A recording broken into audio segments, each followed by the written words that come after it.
Welcome to Native America Calling. I'm Sean Spruce. Some 10,000 artifacts, hundreds of years old, may have washed away from an archaeological site during the recent devastating storms in Alaska. The site has already been the source of hundreds of items preserved at a local Yupik museum. We'll learn more about what researchers know so far. We'll also find out about the theft of 1,000 baskets, masks, and carvings from a California museum. That's all coming up after the news.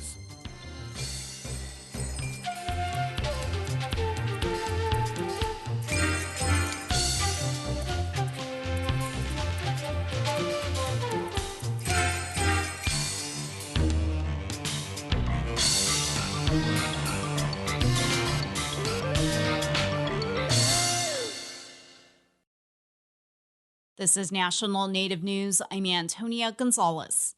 Current rules defining how the Colorado River is to be shared by 40 million residents in the West will soon expire. The 7 basin states had until Tuesday to negotiate those new guidelines. As KJZZ's Gabriel Pietrazio reports, no deal was struck. States still cannot come to terms, leaving tribes lost in the shuffle. Daniel Cordalis is Navajo and runs the Native American Rights Fund's Tribal Water Institute. He believes the Bureau of Reclamation's deadline is arbitrary. If it means anything, maybe the federal government's going to step in and start throwing some weight around. When no reclamation nominee has been tapped to replace Trump's old pick, Ted Cook. Beyond the bickering upper and lower basin states, there's 30 federally recognized tribes stuck in the middle of a decades-old debate on how best to divvy the water while keeping the ever-dwindling river flowing. They have to try to come up with ideas that are doable and that will benefit the entire system, not just tribes. And I hope that none of that is compromised by this deadline coming and going. For National Native News, I'm Gabriel Pietrazio. Alaska Federation of Natives President Ben Malott and about 100 other tribal leaders were in Washington, D.C. last week and had a brief visit with Vice President J.D. Vance on Friday. Malott said it was a good step forward to be invited and is looking forward to more engagement next year. Vance gave a brief presentation on the potential for economic development in Indian country, including manufacturing. Principal Chief of the Cherokee Nation, Chuck Hoskin Jr., said it was good to hear the Vice President focus on things that could be done in Indian country. Months before a storm devastated parts of western Alaska, a federal agency canceled a grant that would have helped protect one of the communities from flooding. Ayolna Naiden with the Alaska Desk has more on what that money could have done for the village of Kipnuk and what lies ahead for the community. Raina Paul is the environmental director for the village of Kipnuk. Her house was one of many that was swept upriver during the historic storm last month. We were so not ready. We were so not prepared. Paul says the community now needs time to heal and rebuild. The remnants of Typhoon Halon devastated about a dozen villages. Months before the storm, the U.S. Environmental Protection Agency canceled a $20 million grant that would have helped Kipnuk protect infrastructure from flooding. Paul says Kipnuk has been losing more than 10 feet of riverbank each year. We're facing erosion. The sea level is rising. The permafrost is melting. Paul spent months applying for funding through the EPA's Community Change Grants program. But the Trump administration terminated the program in May in a broader effort to roll back environmental justice funding. The decision is at the heart of the lawsuit that Kipnuk signed on to. In August, the court denied a motion to block the program's termination. The plaintiffs appealed that decision. Cheryl Musgrove is with the Alaska Institute for Justice. This was a chance for the federal government to finally show that they cared and that they were willing to invest in this small community in remote Alaska. EPA Press Secretary Bridget Hirsch said that the funding would not have prevented destruction in the community. Hirsch said that, quote, while partisans on the left would apparently prefer to have seen those precious tax dollars washed away, EPA now has the resources available to ensure the money is spent appropriately and wisely, end quote. Musgrove says the first year of the grant was meant for planning, and the construction would have not begun by the time of the storm. She says that the first phase would have also included hazardous waste removal. Now that's in the river in the Bering Sea. Musgrove says she hopes that the devastation of the storm highlights the needs of the villages like Kipnuk and helps them mobilize resources for finding long-term solutions. In Anchorage, I am Alona Naiden. And I'm Antonia Gonzalez.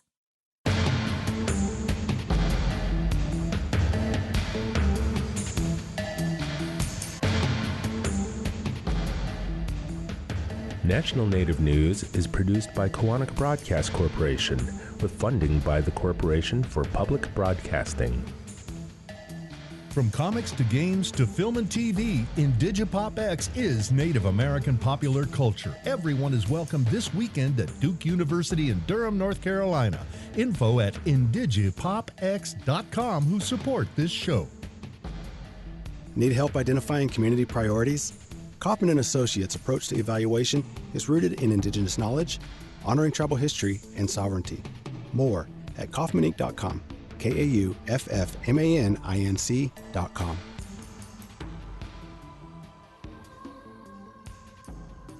Native Voice One, the Native American Radio Network.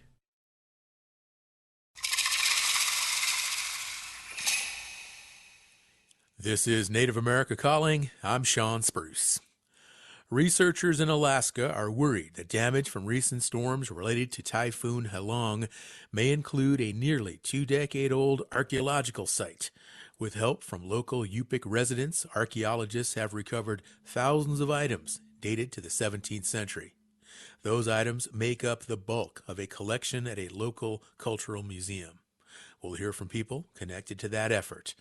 We'll also hear about the pending process by First Nations in Canada to repatriate thousands of items held by the Vatican for more than a century. And we'll also get perspective on a headline-grabbing heist at an Oakland museum in which thieves took 1,000 artifacts, including baskets, carvings, antique photographs, and some contemporary jewelry. As authorities search for the perpetrators, we'll get perspective about where these items might show up next if they're not recovered. We're hearing updates on cultural items today. If you would like to join our conversation, please give us a call. The number is 1-800-996-2848. That's also 1-800-99-NATIVE. Joining us now while traveling in Tucson, Arizona is Dr. Rick Knecht. He is the Emeritus Senior Lecturer in Archaeology at the University of Aberdeen. Rick, good morning and welcome to Native America Calling. Good morning. Joining us from London, Ontario in Canada is Cody Groot. He is an assistant professor at the Department of History and the Indigenous Studies program at the University of Western Ontario. He is a band member of the Six Nations of the Grand River. Cody, hello and welcome to you too. Thank you. Rick, I want to begin with you. You spent 17 years working on this archaeological site in Western Alaska. What can you tell us about its current status? Well, 17 years ago, they first started noticing artifacts washing up on local beaches because of the melting permafrost. And we've been trying to stay ahead of that over the years and have recovered more than 200,000 pieces that would have been washed away. And what's remarkable about the site is it's been preserved in permafrost, so we get artifacts made of wood and grass and leather. By far our sharpest look at pre-contact Yupik history we've ever had. With the recent typhoon, we lost 60 feet of shoreline inland, more erosion than we've seen in the previous 16 or 17 years. So hundreds of thousands of pieces were probably lost here and in other sites, and we're scattered up and down the beach for miles. So I've just returned from an emergency rescue operation with the people from the village of Quinahuk and I walking up and down the beaches, picking up what we could before the winter freeze comes in. Rick, 60 feet of land gone into the ocean. Give us some more of a visual, though. What did this landscape look like, this coastal area look like before the typhoon and now, henceforth? It's very low-lying, wet tundra, no trees, and as the permafrost has melted, the land is actually sunk towards the water. At the same time, the waters of the Bering Sea are rising. So there's been a steady loss of about 3 feet a year during storms, sort of a normal background level that we've been trying to deal with. But as that permafrost has melted, it's exposed glacial soils that have the consistency of bread flour. So what happens is they wash out, and the root mass and the whole post-Pleistocene history of the land there, because soil development is so slow, is only about a foot deep.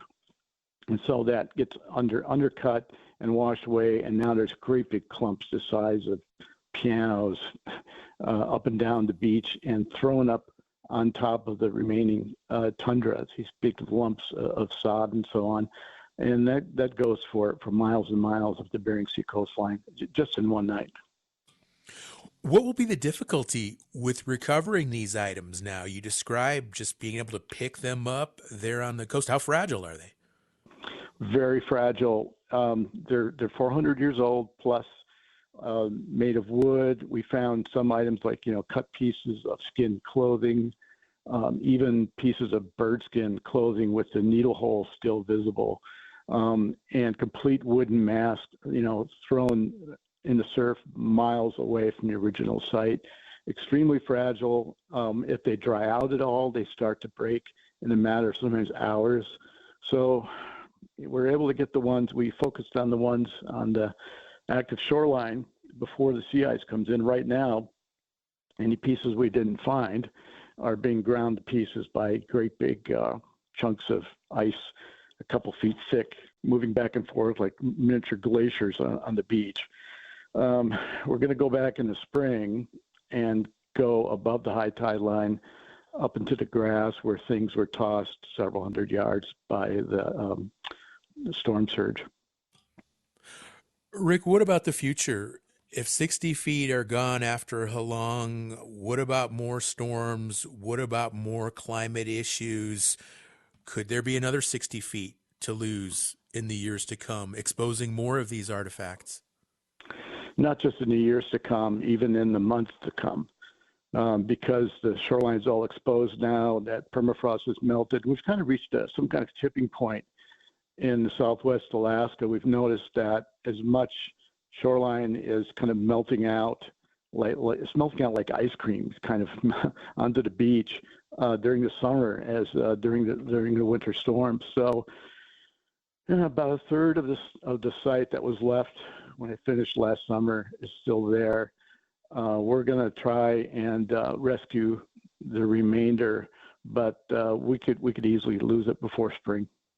All right, thank you, Rick. I want to bring another guest into our conversation now, Lynn Marie Church. She is Yupik. And Lynn, good morning. Welcome to our show, and please feel free to further introduce yourself.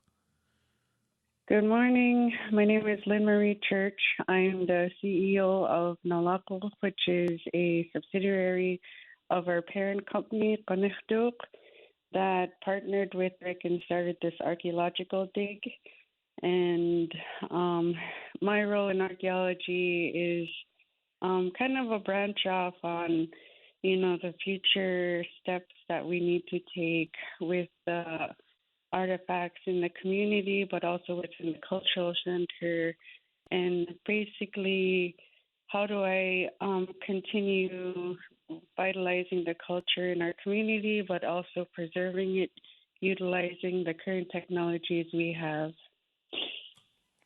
Lynn, thank you. So earlier we heard Rick describe a little bit about some of these artifacts that are now exposed. What's the importance of these items? What can you tell us about some of the history here and the culture, and also maybe some more descriptions of what these items are? Yeah. So what's unique about Quinhagak, and I can tell you backstory.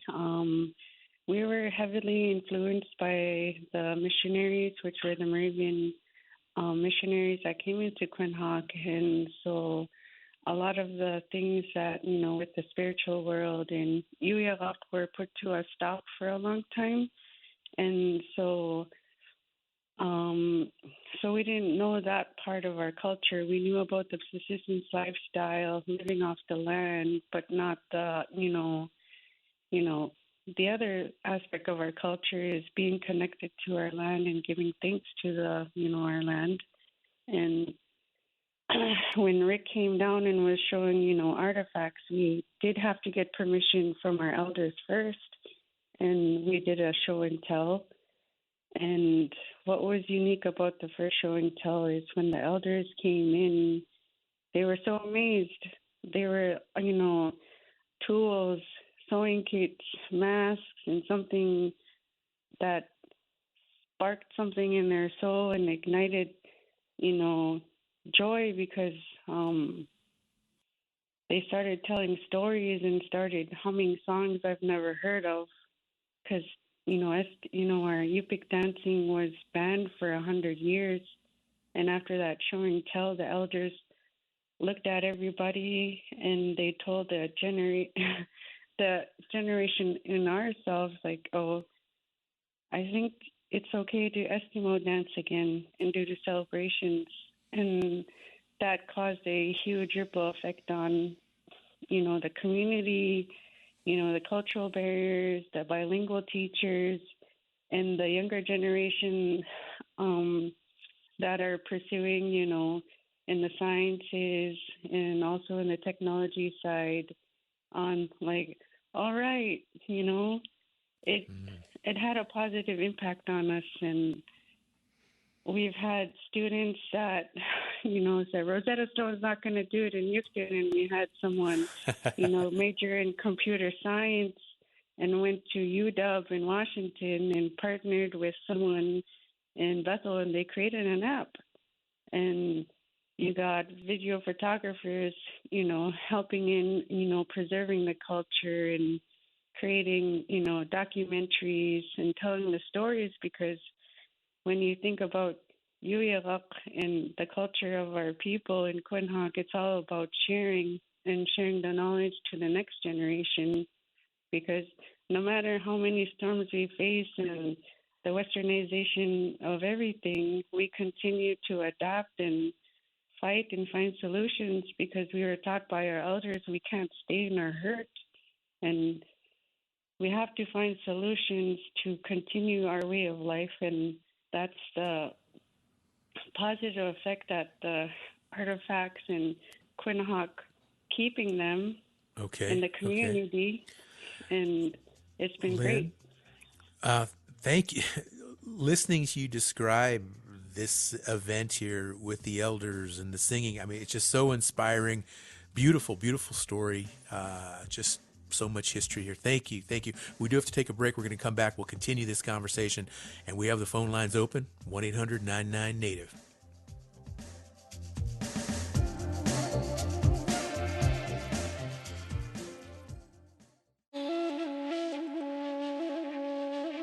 Only a handful of higher education institutions have officially rejected the Trump administration's deal to provide funding advantages in exchange for eliminating protections for Native Americans and other marginalized students. We'll get an update on some of the ways schools are approaching the new scrutiny over student recruitment and support. That's on the next Native America Calling.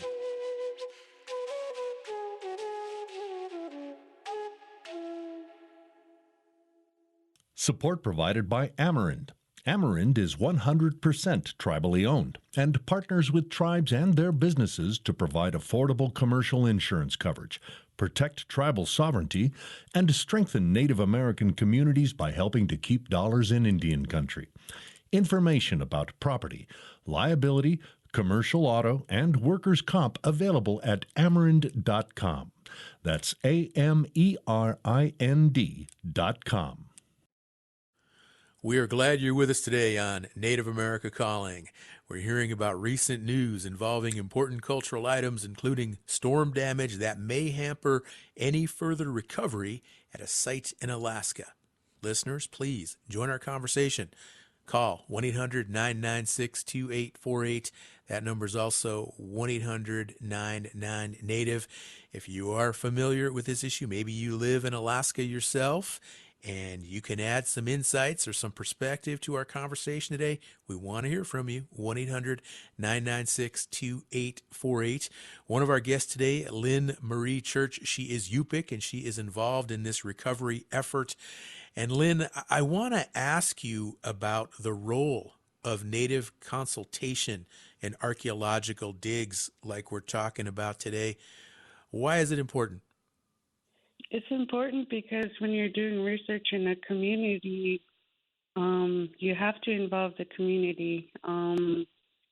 in the past that wasn't a thing, and now it is, because if you just go in as a researcher for your white paper, you're not going to really get anything done. It's just for your own gain.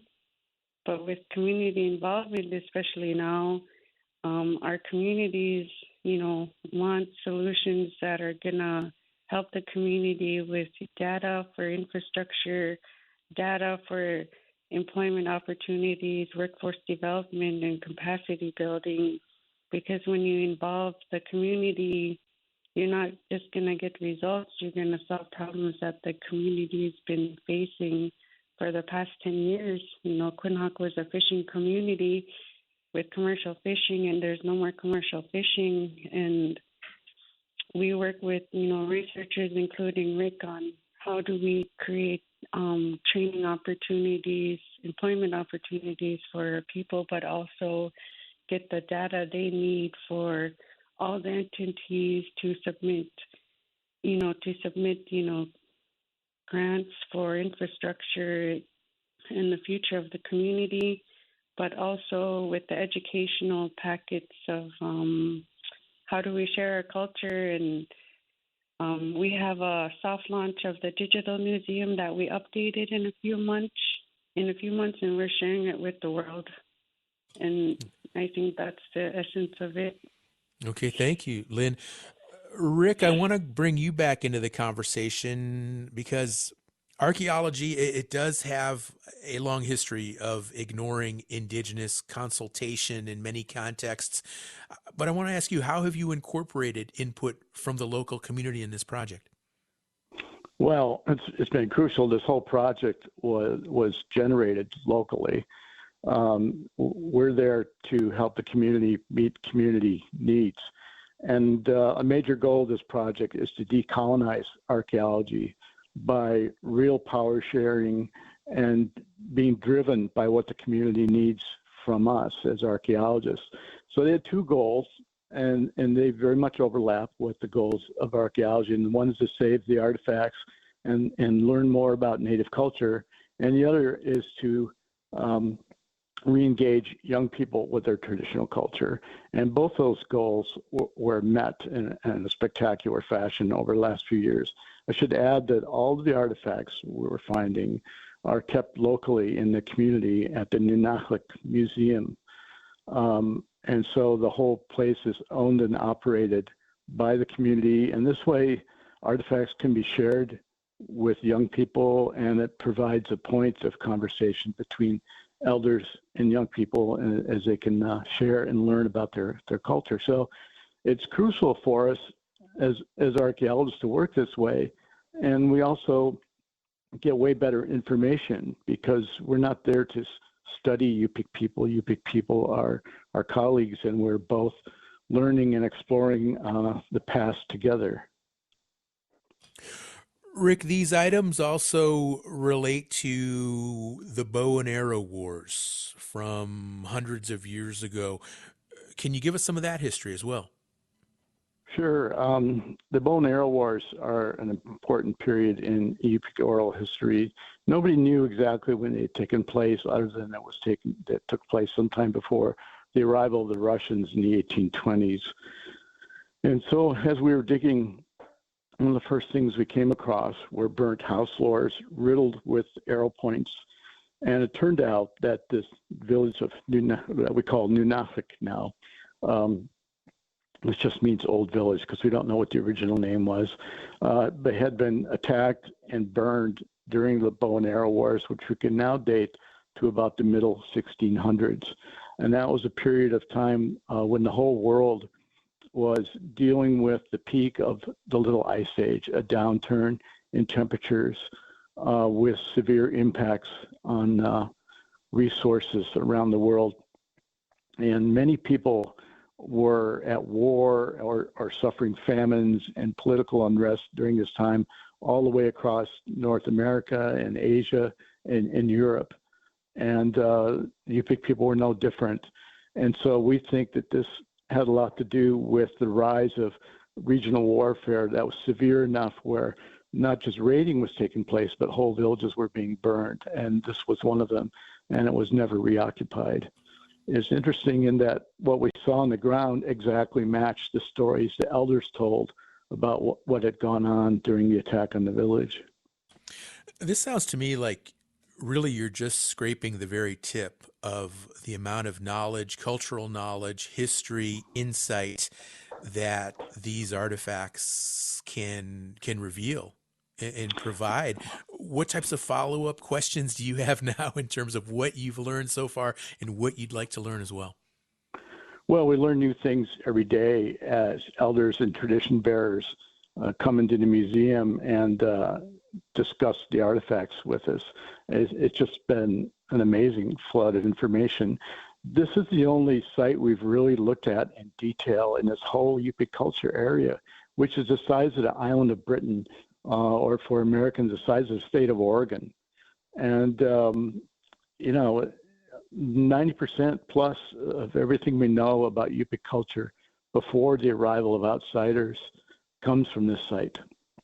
And so it's crucial that the Yupik people themselves tell this story and come up with a story rather than the old way where an outsider comes in, stays for a few months, and makes up this whole tale just on their own without input from native people. So we're trying to turn the guns around, if you will, and empower people through archaeology. But yes, it's been a real revelation to all of us. Lynn, what would you like to add about some of this history that now you folks have a better understanding of, and what additional questions or topics you're interested in now based on this research? With the whole archaeology that happened in Quinhagak and learning the history and the culture of our people, it's giving us hope. It gave us hope to, we've adapted and been resilient for 1,000 years and will continue to do so. And, the archaeological dig site and the cultural museum, were big milestones for our community, and we continue to find pathways to continue the work, and that's what we're doing. And with the support of the Qanikhtuk and the local elders and the community members, we're able to do that. And like I said, we're working with Alice Watterson. She's based out in Iceland, and she works with indigenous groups, not just within Alaska, but also in Iceland and everywhere. And she heard us on what we wanted. One day I told her, one day I want a 3D map of the dig site, and one day we're gonna have like Iron Man, screens and break the things apart. And it happened within 5 years, and we have to utilize what's the technology to tell the story of the artifacts, and that's what we're doing. And what's unique about this process is that the local people are involved in this project. When you look at it, we have Alice, we have Lonnie Strunk, he's the computer linguistic guy from Quinhagak, making sure everything's right. And then you have a photographer, Jackie Cleveland, making sure all the, take nice pictures. And Alice is talking in the community, talking with the elders, talking with Warren and the board members on how this digital museum should look like. And it just gives me hope. It gives me hope too. This is your optimism, your enthusiasm, Lynn. It is infectious, and it just sounds like a wonderful community effort. Appreciate you both bringing our listeners up to date here and explaining all this history and all this culture to us. 1-800-996-2848. That is the number for listeners who would also like to join the conversation, or just 1-800-99-NATIVE. Let's pivot now and talk about this pending process by First Nations in Canada to repatriate thousands of items that have been held by the Vatican for more than 100 years. And to do that, we have Cody Grote, who joins us now from London, Ontario. He is an assistant professor at the Department of History and the Indigenous Studies program at the University of Western Ontario. And Cody, thank you again for joining the show. And please, let's start off with how significant this repatriation effort of cultural items and artifacts from the Vatican is.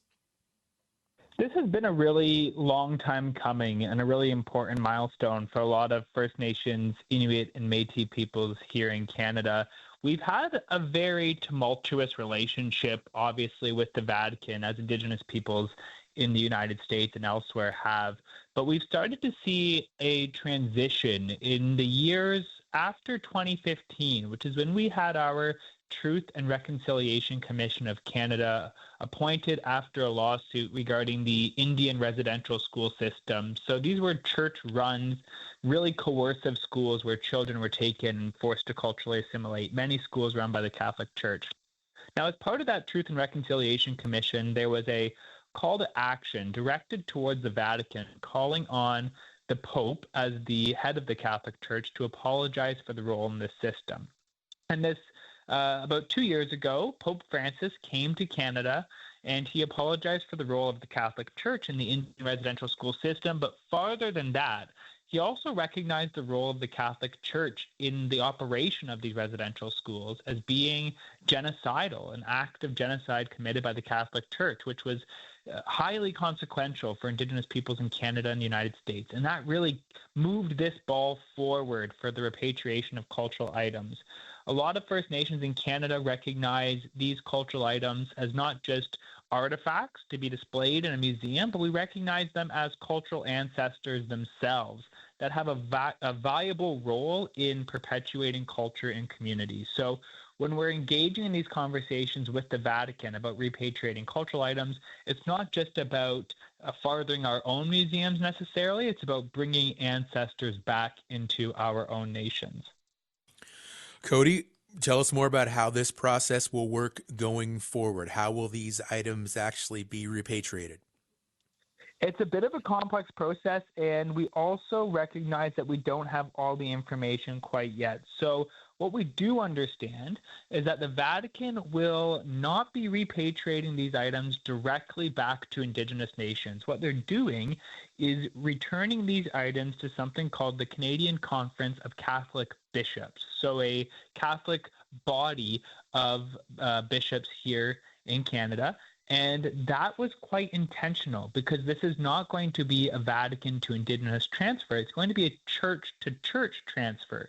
And what we've heard is that that was quite intentional to not establish a precedent of repatriating items that really takes that control out of the Vatican's hand to dictate the process as they would like to see it. So before the end of the calendar year, we believe these items will be returned to the Canadian Conference of Catholic Bishops, and they will spend a period of time at the Canadian Museum of History, which is a Crown Corporation, our national museum just outside of Ottawa, our national capital. And the Canadian Museum of History will play a role in consulting with relevant First Nations, Inuit, and Métis communities to determine where these cultural items are best to be returned to. Because as we've heard with some of the other examples in this program already, the classification of these cultural items by the Vatican was really spotty, so there's not that really clear sense of which nations or communities these items belong to in Canada. Okay. Cody, how do folks feel about that? A church-to-church transfer. Are there any people saying, well, wait a minute, why bring in another church here? These should go directly to communities. These should go directly to Indigenous people. I would say it's a bit of a mixed response, and I think justifiably. I think there is a lot of comfort that this process has started. We also recognize and hope that this is going to be the start of a much longer process because the items that are being returned in this first wave are associated with a specific Vatican exhibit that took place in 1925. But we also know that the Vatican collections of items from both Canada and the United States are much more extensive than just that one exhibit. So while there is pushback and frustration that this is still a process largely dictated by the church and by a crown corporation, the Canadian Museum of History, we do recognize that this is an important first step. And unlike the United States, we don't have any repatriation legislation at all in this country for repatriating cultural items. So it's always been a bit of a spotty process. It's going to continue being a bit of a spotty process, but we do know that this is a necessary first step of many. What can you tell us about these items that will be returned? So in 1925, when this sort of iconic exhibit took place at the Vatican, it was an exhibit focused on the successes of Catholic missionaries around the world, is how it was framed. And of course, we recognize that successes in relation to the Catholic Church often meant the cultural or political assimilation of Indigenous peoples. But it was a assemblage of items from missionary stations across, I would say, almost across the entire world. And a catalog was published indicating some of the more iconic pieces. Now, some of these, for instance, included sculpture, miniatures that were framed by the Vatican as being works of art, but we recognize these cultural carvings as having a very important role in the continuity of cultural practices. There's also more tangible materials that were used in day-to-day life, like canoes and kayaks that were carved along the northwest coast in territories that we now recognize as British Columbia, close in proximity to Alaska. So it's a wide range of items, and what's frustrating for many communities is we still don't necessarily have a very clearly articulated list of what is returning. All right. Thank you, Cody. We're going to take another break. We'll come back, continue this conversation. Phone lines are open for listeners. 1-800-996-2848. Give us a call. 1-800-99-NATIVE.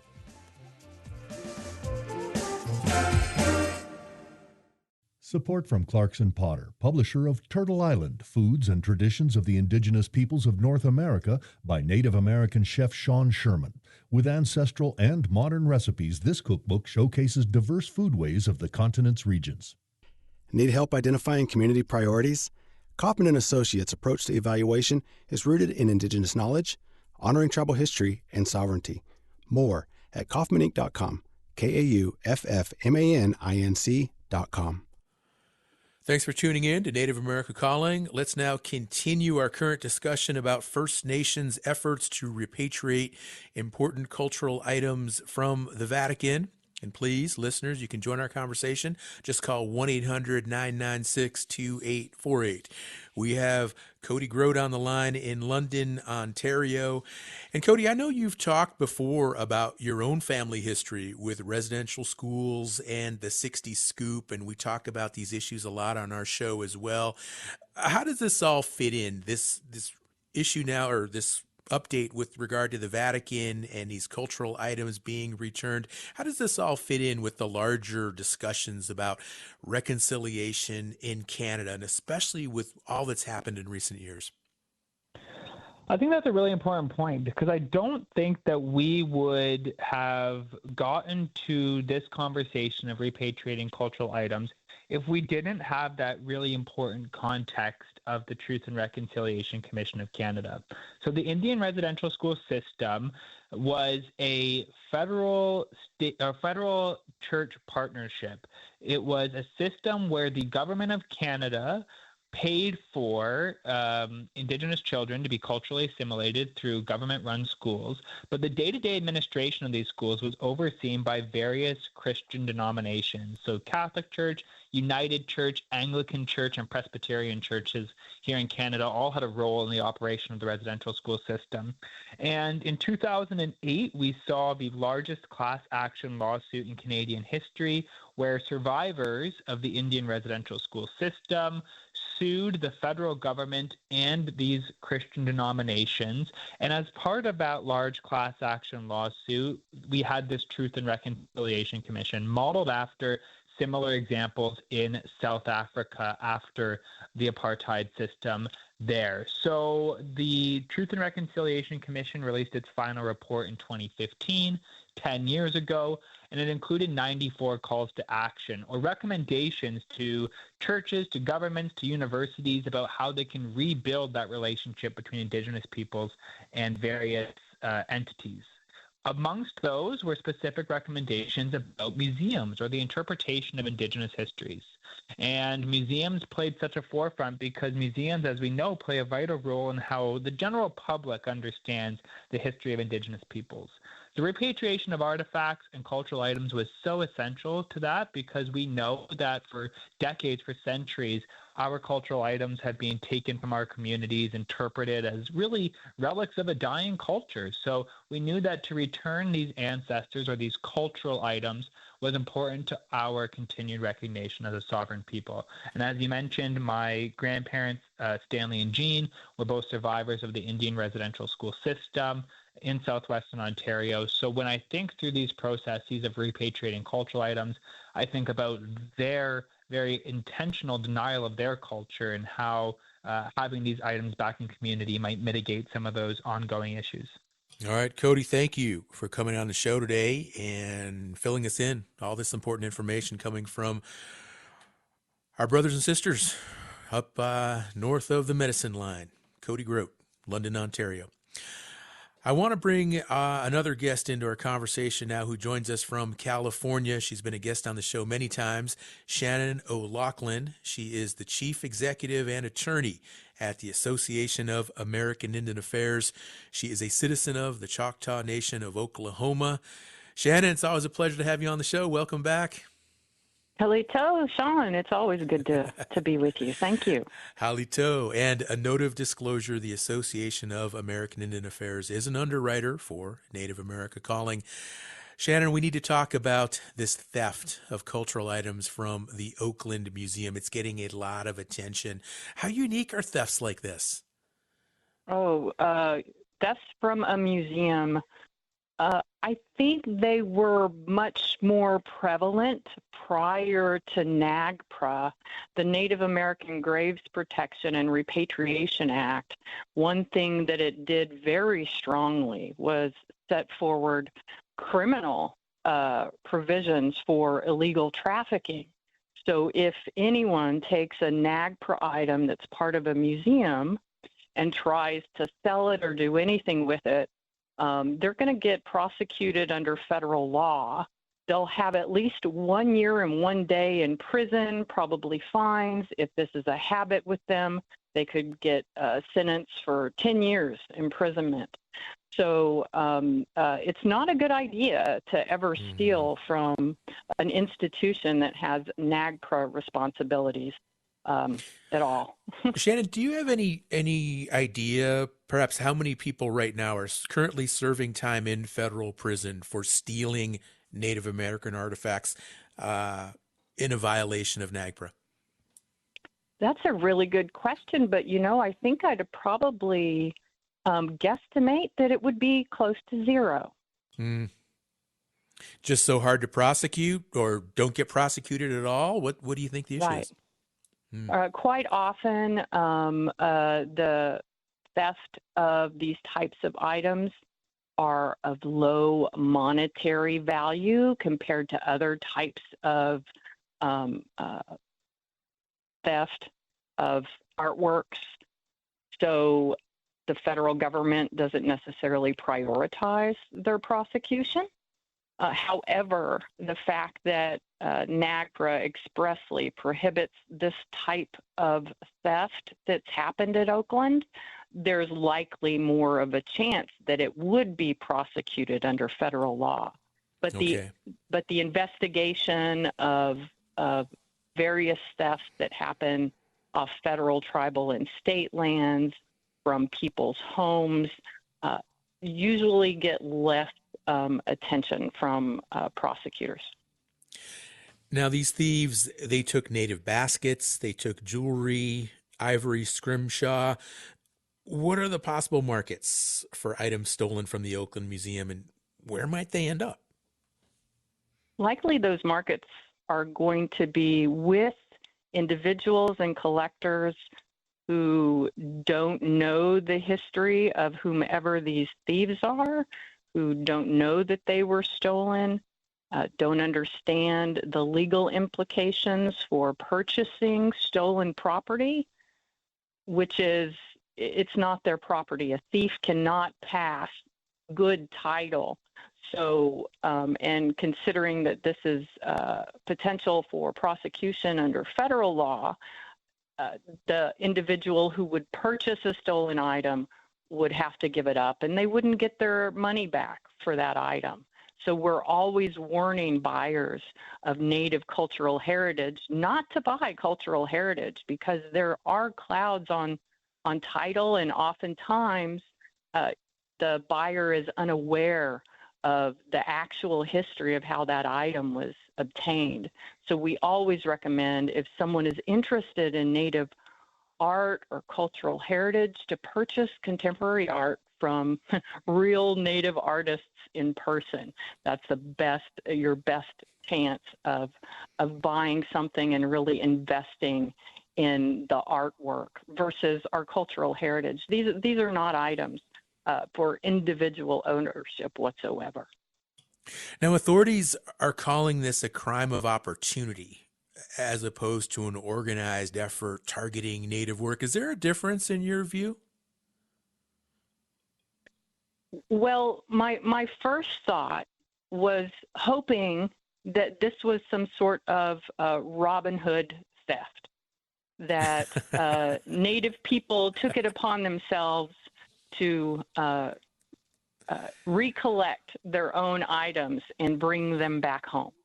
But if it's not that, and it was just a opportunity crime, it's likely that they're not going to go far, that they're not going to understand what marketing opportunities they have to sell it, and what the criminal penalties might be for the acts that they're doing.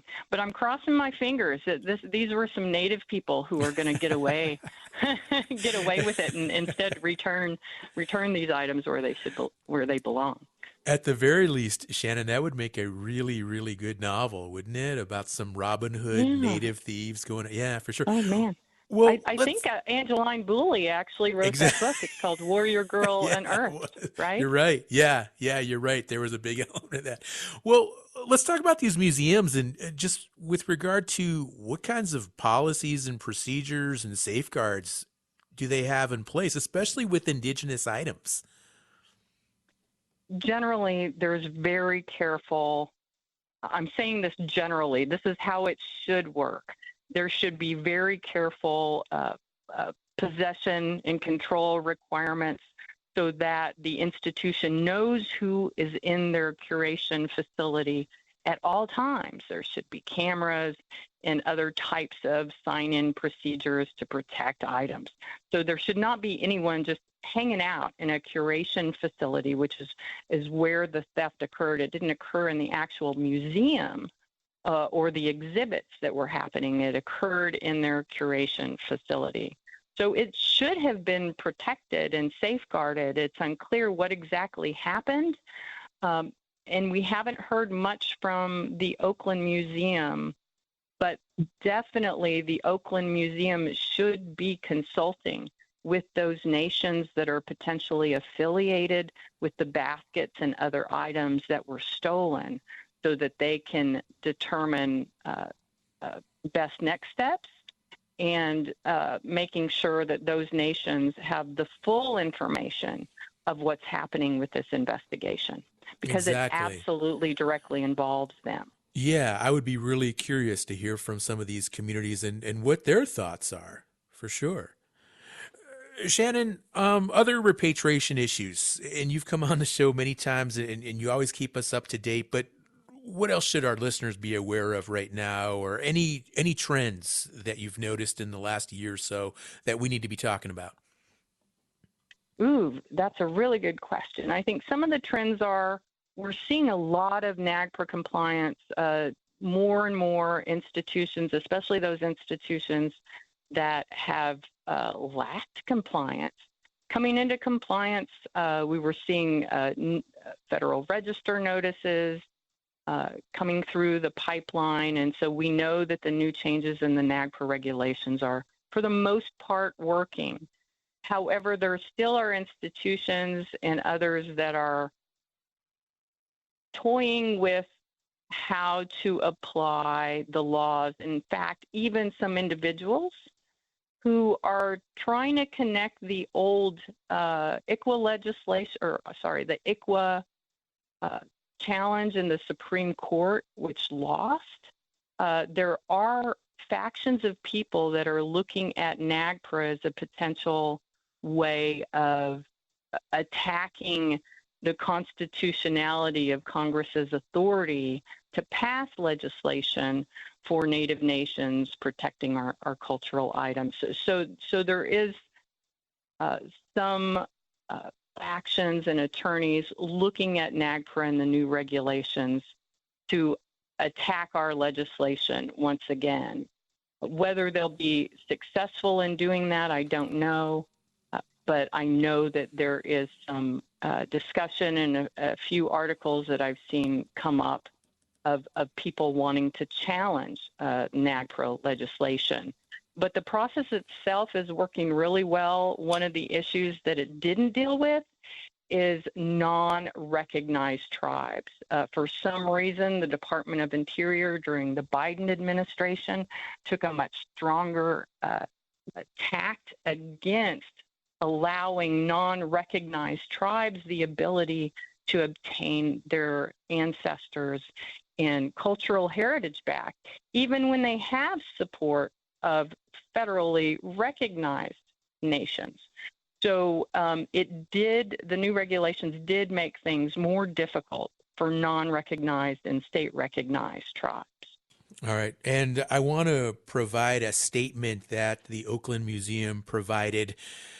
The museum takes its responsibility to steward California's history and cultural legacy with the utmost seriousness and remains committed to recovering the stolen items and ensuring their continued care for future generations. Our producers did reach out to the museum to see if someone could join today, but no one was available for our show today. And Shannon, as we begin to wind down, we've been talking a lot about NAGPRA, and of course this applies to museums or other institutions that receive federal support. But again, what about all the private collections, the private displays where NAGPRA doesn't apply? And I know there's been a lot of frustration over the years with regard to those situations, but is there any traction at all with people that just have a lot of this stuff in their homes or their private collections in terms of how that could potentially be repatriated to Native nations? The Association on American Indian Affairs is getting a lot of inquiries from several private collectors with larger collections wanting us to work with them to help return these private collections back. In fact, we're in the process right now with a collection from an Idaho collector of probably about 60 or more really sensitive cultural heritage items that the private collector is actually spending their own money to make sure that these items get returned, make sure that tribes have travel funds to come and pick up these items. So we're seeing some really positive movement with private collectors, understanding the writing on the wall, understanding that they should have never had these items to begin with, and wanting to do the right thing, and not necessarily for anything in return, which to me is a kind of a miracle I've been praying for, is that these private collectors really educate themselves on the sensitive items they have to return them. But we've still got, organizations like the ATADA, ATADA, and others who are doing their best to safeguard the financial interests of private collectors over the fact that they're holding stolen Native sensitive items against the wishes and free, prior, and informed consent of those nations. Shannon, thank you for coming on the show today. And I, too, will keep my fingers crossed with regard to these Native Robin Hood thieves who you propose could be behind this. So, or if that, we're going to have to wrap up the show. We're out of time. But I want to thank all of our guests on the show today: Shannon O'Loughlin, Cody Grote, Rick Connect, and also Lynn Marie Church. We will be back again tomorrow, and we'll get a look at recent successes and setbacks in Native education. Hope you'll tune in. I'm Sean Spruce.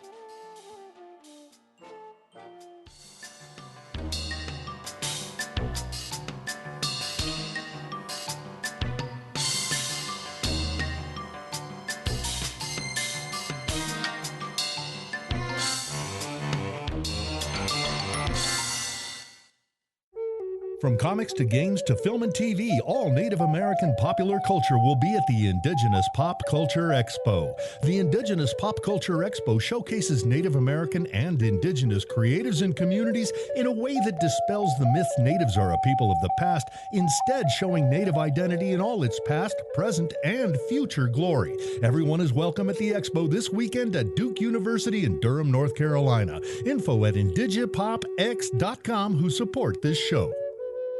Every family caregiver could use help finding the necessary resources to care for their loved one. The AARP Family Caregiver Resource Guide helps family caregivers access key programs, services, and agencies in their communities. A copy of the guide is available by calling 877-333-5885 or online at aarp.org/caregiver-resources. AARP supports this show.